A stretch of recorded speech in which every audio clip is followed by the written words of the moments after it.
Hi, I'm Katie with WTI, and as a mom for over 13 years, you would think that I would have just always had a first aid kit in my home. Well, that's where you'd be wrong. I finally, light bulb, had the brilliant idea to get a first aid kit after all these years, and it's already come in so handy.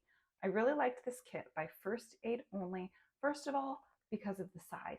It's about the size of your average planner, so it doesn't take up a lot of space, and it's really convenient to travel with.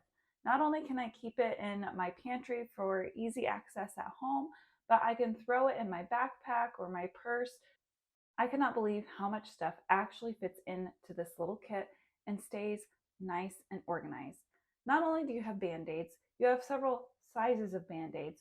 You've got aspirin, non-aspirin, ibuprofen, burn aid cream and gel, gauze, tweezers, scissors, and multiple other things. So if you're looking for a first aid kit that's lightweight and easy to grab on the go, but still includes everything you're going to need, then this is one to go with. And that's my point of view.